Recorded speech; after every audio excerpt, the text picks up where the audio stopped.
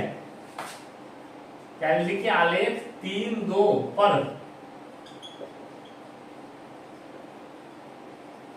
प्रतिच्छेद कर रहा है। अतः a बराबर 3 और b बराबर 2 हल है। तो इसका हल क्या होगा, a बराबर 3 और b बराबर 2 इसका हल होगा। तो अभी हम लोग जो पहला प्रकार का पढ़े हैं, आपको हम 3 प्रकार का पढ़ेंगे हम लोग ग्राफ, क्योंकि हम लोग जो शर्त पढ़े हैं वो 3 प्रकार का पढ़े हैं, अविरोधी युग्म, विरोधी युग्म और आश्रित युग्म।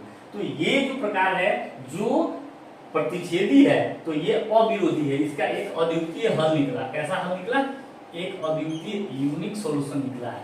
तो हम लोग ये जो समीकरण युग्म है प्रतिच्छेदी है, और प्रतिच्छेदी के हम लोग क्या बोलेंगे, अविरोधी युग्म बोलेंगे। जो हम लोग लास्ट क्लास में पढ़े थे अविरोधी युग्म, उसी का एक और नाम हम लोग क्या दे सकते हैं, प्रतिच्छेदी। ये दोनों समीकरण का आलेख कैसा है, प्रतिच्छेदी रेखाएं हैं। ये दोनों प्रतिच्छेदी रेखाएं हैं, अर्थात अविरोधी है, अर्थात इसका यूनिक हल होगा। और क्या हल है, a बराबर 3 और b बराबर 2। आप लोग इसको देख लें। अब हम लोग दूसरे प्रकार का समीकरण पढ़ेंगे, मतलब आलेख निकालना सीखेंगे जिसमें प्रतिच्छेदी नहीं भी हो सकता है, क्योंकि हम लोग 3 प्रकार का समीकरण का यहाँ शर्त पढ़े थे, अविरोधी, विरोधी और आश्रित। तो हम लोग ये जो पढ़े प्रतिच्छेदी, ये अविरोधी हो गया। अब हम लोग विरोधी और आश्रित का उदाहरण पढ़ेंगे।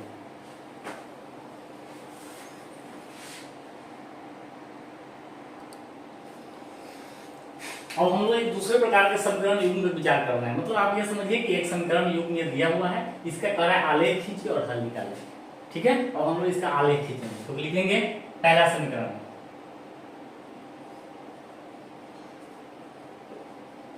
क्या है समीकरण, आप लोग क्या करते हैं, जैसा हम लोग पढ़े हैं, एक टेबल बना लेना है।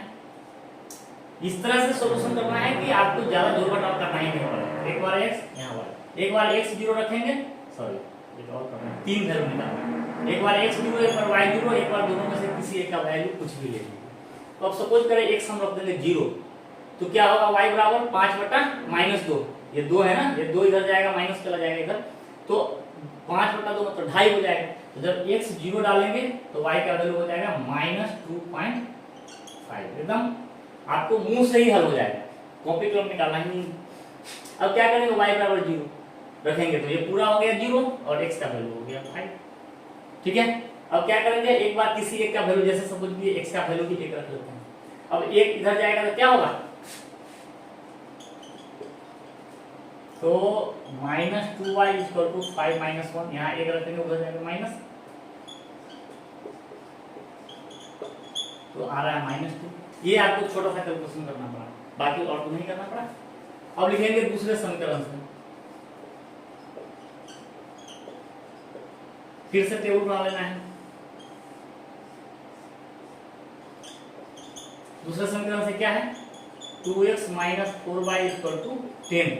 अब क्या करना है, x से एक बार 0 रखिए, एक बार y 0 रखिए। x 0 रखेंगे तो ये हो जाएगा 0, तो y बराबर क्या होगा, 10/-4, तो ये हो जाएगा 5, 2 से काटेंगे 2, 5/2 मतलब -2.5, तो यहाँ हो गया -2.5।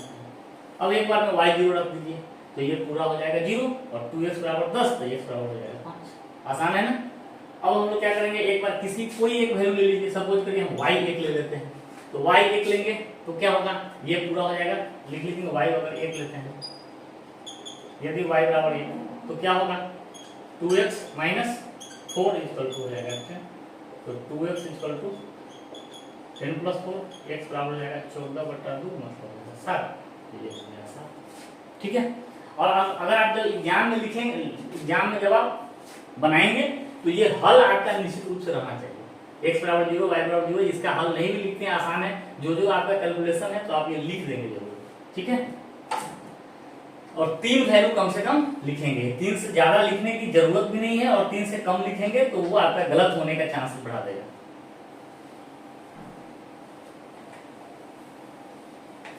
अब हम लोग आते हैं ग्राफ में।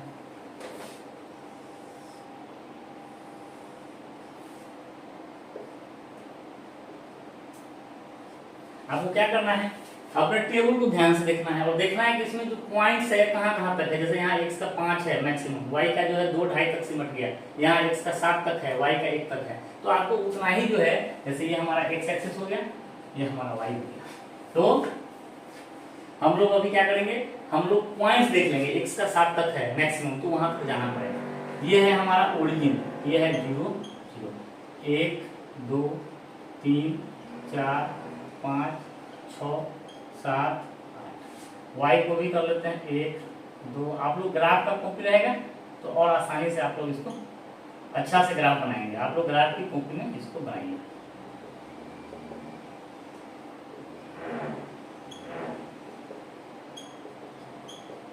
ठीक है, अब हम लोग आते हैं, x 0 है, y -2.5 है। x कैसे चलता है, x हॉरिजॉन्टल है, इसका पॉइंट ऊपर नीचे चलेगा, और y वर्टिकल है, इसका पॉइंट दाहिने बाएं, और जहां कट करेगा वही पॉइंट हमारा नियामक का पॉइंट है। तो x 0 y -2.5, x का 0 ऐसे ऐसे चल रहा है, और y का 2.5 यहाँ है, इधर से दाएं बाएं ऊपर नीचे, तो यहीं पे प्रतिशत करेगा। तो लिख दीजिए 0 -2.5। फिर x 5 है, y 0 है, अब x का 5 कैसे चलेगा, ऊपर नीचे, और y का 0 दाहिने बाएं, तो कहाँ पे कट करेगा, ये ऐसे चल रहा है, ये ऐसे चल रहा है, यहीं पे कट कर जाएगा। तो लिख दीजिए 5। और x 1 है, y -2 है, x 1 है, y -2 है, तो 1 के सामने ऊपर नीचे, और ये -2 के सामने दाएं बाएं, तो हमारा पॉइंट जो है यहाँ पे ये हो गया क्या, 1 -2। अब देखिए ये तीनों सरल रेखा में है कि नहीं, हम लोग देख पा रहे हैं, हमारा तो थोड़ा सा रफ है ना, तो ये है इस तरह से है, बट सरल रेखा में है। ग्राफ में खींचेंगे तो और इजी आ जाएगा। और क्या करेंगे, इस इक्वेशन को यहाँ लिख देंगे। कौन सा इक्वेशन है, x - 2y = 5। अब हम आते हैं दूसरा समीकरण, इसका भी ग्राफ खींचते हैं। x 0 है, y -2.5, तो वही हो गया, x 0 सेम पॉइंट्स पे आ गया। फिर x 5 है, y 0 है, ये भी सेम पॉइंट्स पे आ रहा है। फिर x 7 है, y 1 है, तो x का 7 यहाँ ऊपर नीचे, और y का 1 दाहिने बाएं, तो ये जो है यहाँ पे हमारा कट हो रहा है। अब हम लोग का पॉइंट्स क्या है, 1 2 और ये वाला है, तो इसको फिर से हम लोग खींचते हैं, तो क्या पाते हैं, दोनों एक ही रेखा पे आ रहा है। अच्छा, इस पॉइंट्स को लिख दीजिए 7 और 1। तो क्या है, यहाँ जितने भी पॉइंट्स है, यहाँ भी 0 2.5 0.5 0 5 0 7 1 यहाँ आया, तो ये सारे के सारे दोनों लाइन एक दूसरे पे ही आ जा रहा है। तो इस प्रकार के लाइन को हम लोग क्या कहते हैं, समपाती। क्या कहते हैं, समपाती रेखाएं। जब दो रेखाएं एक दूसरे का ही प्रतिबिंब हो, एक दूसरे पे ही, एक दूसरे का कोऑर्डिनेट्स दोनों में सिमिलर हो, या एक दूसरे का सभी बिंदु कॉमन हो, जब दो रेखाओं के बीच सारे बिंदु कॉमन हो, तो उसको कहते हैं समपाती रेखाएं। तो ये जो दो समीकरण का हम लोग आलेख खींचे हैं, तो इनका आलेख कैसा रेखा आया, समपाती रेखा आया।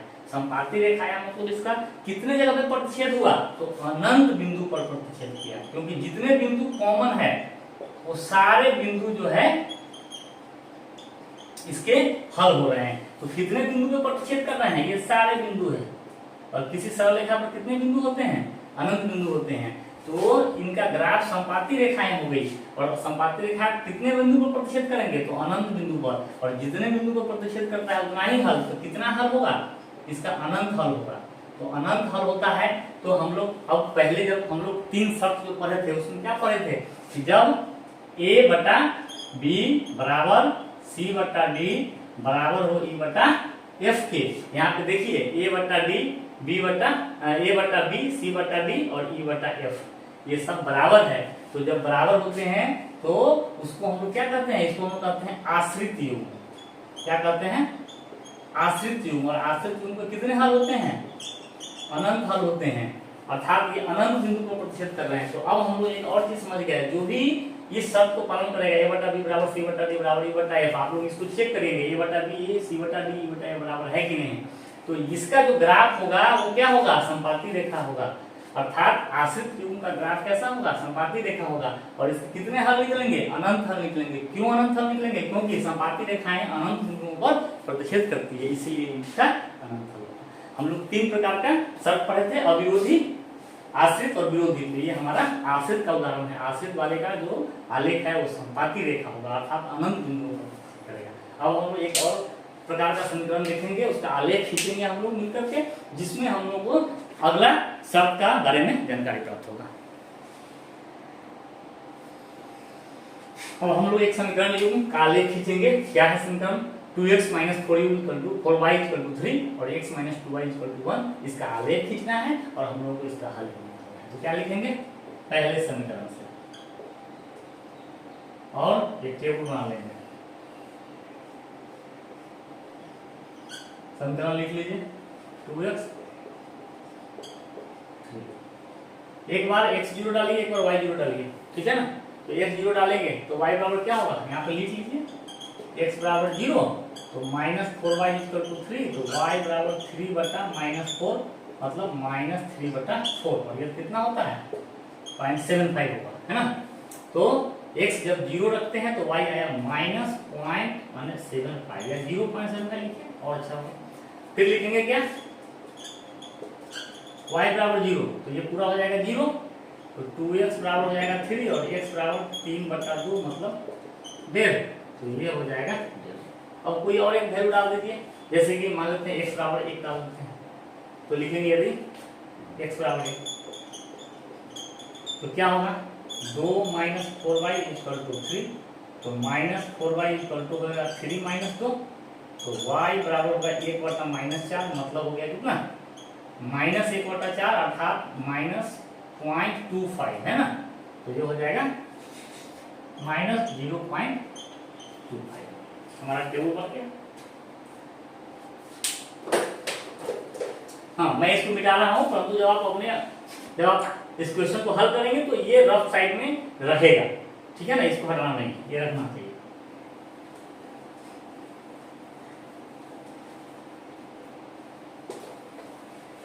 अब लिखेंगे हम लोग दूसरे समीकरण से।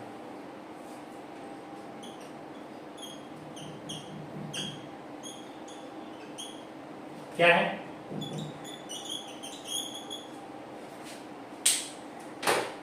अब हम लोग क्या करेंगे? एक टेबल बना लेंगे।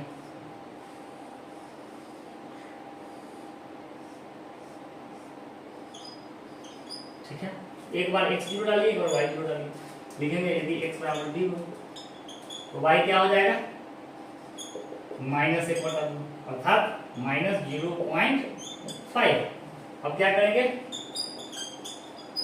y बराबर 0 डाल दीजिए, तो ये पूरा 0, तो x बराबर 1। ठीक है, एक बार कुछ और x बराबर 1 डाल देते हैं। x बराबर 1 तो ये क्या है? 1 है, हो जाएगा माइनस 2y इक्वल टू हो जाएगा 0 और y बराबर हो जाएगा 0। तो x ये तो हम लोग कर ही चुके हैं, सॉरी। तो यहाँ पे हम लोग y बराबर 1 लाते हैं। y बराबर 1 रखेंगे तो ये क्या हो जाएगा?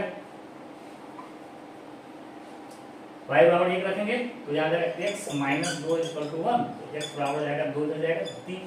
तो यहाँ हम लोग का y 1 हुआ तो 3 हो गया। 3 पॉइंट्स हम लोग कवर कर लिए, ठीक है। मैं इसको मिटाता हूँ, जगह का अभाव है। आप लोग कॉपी में इसको रखेंगे, जब आप हल करेंगे तो ग्राफ में ग्राफ बनेगा और दूसरे साइड में, ऑपोजिट साइड में जो है इसका सब ये पॉइंट्स, ये बॉक्स और उसका हल रहेगा। अब हम लोग इसका हल निकालते हैं।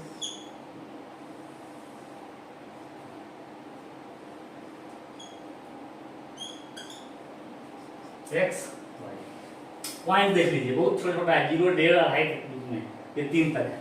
तो हम लोग को ज्यादा बड़ा पॉइंट्स नहीं लेना है। 0 0 ये हो गया हमारा O मूल बिंदु। यहाँ हो गया 1 2 3 4, काम चल जाएगा 1 2 3 4। यहाँ भी -1 -2, यहाँ भी कर लेते हैं -2। अब देखिए x पहला समीकरण को पहले बनाएंगे हम लोग। x 0 है तो y है माइनस 0.75। x 0 कैसे चलेगा? ऊपर नीचे, और y कैसे चलेगा? दाएं बाएं। तो ये 1 के 3/4 आप लोग ग्राफ में जब जाएंगे तो ये आधा पे एक लाइन होता है, फिर इसका आधा का एक लाइन आप लेंगे। तो यहाँ पे और x 0 पे ऊपर नीचे और ये यहाँ पे दाएं बाएं, तो इस पॉइंट पे कट करेगा, इसका नाम हुआ 0 माइनस, यहाँ पे 0.75 लिखिए, अच्छा रहेगा। दूसरा है x 1.5 है y 0 और x का 1.5 यहाँ पे है, ये यहाँ पे ऊपर नीचे चल रहा है और y यहाँ पे चल रहा है, तो इसका पॉइंट यहाँ पे कट करेगा, यहाँ पे लिख देंगे 1.5। दूसरा पॉइंट क्या है? x 1 है तो y है -2.5। x 1 ले लेंगे और -2.5 मतलब इस 1 का चौथाई हिस्सा, तो चौथाई हिस्सा यहाँ पे और इसका यहाँ पे ऊपर नीचे, तो यहाँ पे कट करेगा। ठीक है, तो ये क्या है? हमारा 1 है -0.25 है। अब देखिए एक सीधी रेखा सरल रेखा आ ही रहा है, मतलब हमारा कैलकुलेशन ठीक है। अगर सरल रेखा नहीं आएगा समझ लीजिए कैलकुलेशन गलत है। अब हमको इसको मिला देना है और इस इक्वेशन का नाम देना है क्या है 2x - 4y = 3। अब हमारा दूसरा इक्वेशन क्या था x - 2y = 1, इसका भी ग्राफ खींचेंगे। x 0 है तो y - 5, और x का 0 ऊपर नीचे और y का -5 ये जो है दाएं बाएं चलेगा, तो y का -0.5 है हमारा, ये यहाँ पे है, और x 0 तो इसका पॉइंट्स यहाँ ये 0.5 पे दाएं बाएं, ये 0 पे ऊपर नीचे, तो ये यहाँ पे हो जाएगा, क्या हो जाएगा 0 - 0.5। फिर x 1 है और y 0, तो x का 1 यहाँ है और y का 0, तो y का 0 ये ऊपर नीचे और ये 1 जो है इसका दाएं बाएं, तो ये यहाँ पे कट करेगा, यहाँ लिखेंगे 1 0। फिर है x 3 और y 1, तो 3 यहाँ और y 1 और 3 यहाँ, ठीक है, तो ये हमारा यहाँ पे आएगा 3 1। अब इसको देखिए ये क्या हो रहा है, ये एक दूसरे को कट तो नहीं करेगा, ये तो मेरा ग्राफ हाथ से बना है इसलिए थोड़ा सा इधर उधर हो सकता है, सॉरी। कौन सा इक्वेशन है ये x - 2y = 1। अब इसका जो आप लोग समीकरण देखेंगे ये क्या हो रहा है, ये एक दूसरे को कहीं पे भी कट नहीं करेगा, ये एक दूसरे को कहीं भी कट नहीं कर रहा है, ये समांतर रेखा है। अगर ग्राफ पे बनाएंगे तो बिल्कुल ही समांतर रेखा ये दिखेगा, ठीक है ना। तो इस दोनों लाइन का जो ग्राफ आलेख जो खींचे हैं ये एक दूसरे के समांतर है, अर्थात ये एक दूसरे को कहीं भी प्रतिच्छेद नहीं करेगा। ग्राफ कैसा है, समांतर रेखा है, कैसा है, समांतर रेखाएं हैं, तो समांतर रेखाएं मतलब क्या, किसी भी बिंदु पे प्रतिच्छेद नहीं करेंगे, मतलब ये अप्रतिच्छेदी रेखा है, या ऐसे कह सकते हैं प्रतिच्छेद नहीं करेगा।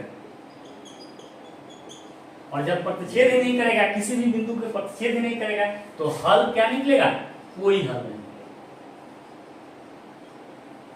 हम लोग तीसरा पढ़े थे कंडीशन, उसमें क्या पढ़े थे कि a/b ये हो बराबर हो c/d के और ये बराबर नहीं हो e/f के। आप यहाँ पे देखेंगे तो a और b का यहाँ a/b का रेशियो और c/b का रेशियो बराबर होगा, और ये e और e/f के रेशियो के बराबर नहीं होगा। तो इस प्रकार का जो कंडीशन आया था उसको हम क्या बोले थे, विरोधी युग्म। क्या बोले थे, विरोधी युग्म। और ये जो इक्वेशन है ये विरोधी युग्म, सॉरी ये जो आलेख है ये समीकरण जो कि विरोधी युग्म का आलेख है, तो विरोधी युग्म का आलेख कैसा निकलेगा, समांतर रेखा निकलेगा। और चूंकि समांतर रेखा प्रतिच्छेद नहीं करता है कहीं भी एक दूसरे को, तो इस प्रकार इसका कोई भी हल नहीं निकलेगा। तो हम लोग 3 कंडीशन पढ़े थे, एक अविरोधी, एक विरोधी और एक आश्रित। तो अविरोधी का एक बिंदु पे प्रतिच्छेद करेगा, और विरोधी का समांतर रेखा होगा, कहीं पर भी प्रतिच्छेद नहीं करेगा, और जो आश्रित होगा वो संपाती रेखा होगा, अर्थात वो अनंत बिंदु पर प्रतिच्छेद करेगा, इसलिए उसका अनंत हल होगा। तो ये 3 प्रकार का हम उदाहरण बताए हैं। आप लोग इसके बेसिस पे आप किसी भी क्वेश्चन को हल करेंगे, उसका आलेख देखेंगे, समीकरण युग्म का आप आलेख देखेंगे, अगर उसका आलेख प्रतिच्छेदी हो या संपाती रेखा हो या समांतर रेखा हो, तो उसके आधार पे हम लोग ये कह सकते हैं कि इसका हल होगा या नहीं होगा। अब हम लोग एक टेबल बनाएंगे तीनों शर्त के हिसाब से, आलेख के साथ कि उसका कैसा कैसा हो सकता है।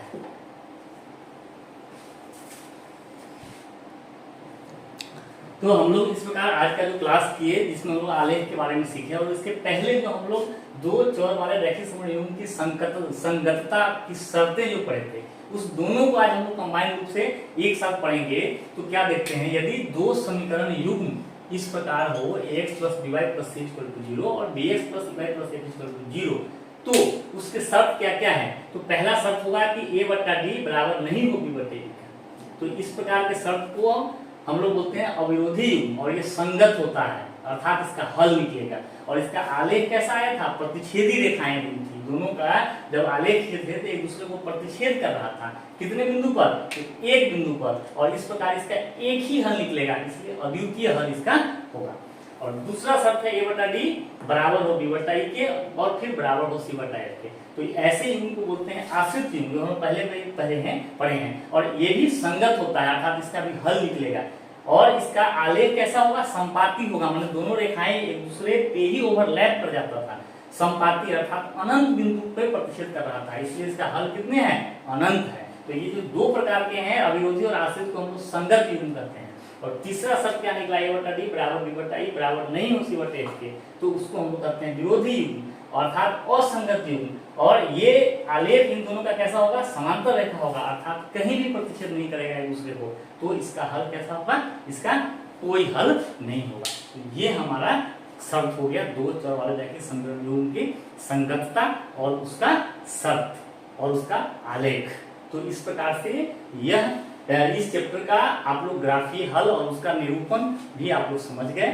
अब अगला जो चैप्टर हम इसमें अगला जो टॉपिक पढ़ेंगे वो ये होगा कि जो भाषाई समस्या है, जो आपको लैंग्वेज प्रॉब्लम, लैंग्वेज पर आधारित जो प्रॉब्लम है, पहले उससे समीकरण कैसे बनाएंगे, समीकरण के रूप में लिखना, और फिर हम लोग जब समीकरण लिख लेंगे तो उसका हल आसानी से कर सकते हैं। तो आप लोग जुड़े रहिए हमारे इस चैनल के साथ और वीडियो को ज्यादा से ज्यादा आप लोग देखिए, आपको इससे बहुत ही इजी वे में आप अपने मैथमेटिक्स को सीख पाएंगे। और वीडियो को लाइक और शेयर भी जरूर करिए, सब्सक्राइब भी करें, ताकि हमारा भी मनोबल बढ़ा रहे और हम इस चीज को और अच्छे से आप लोगों के सामने प्रकट कर सकें। फिर मिलते हैं, बाय।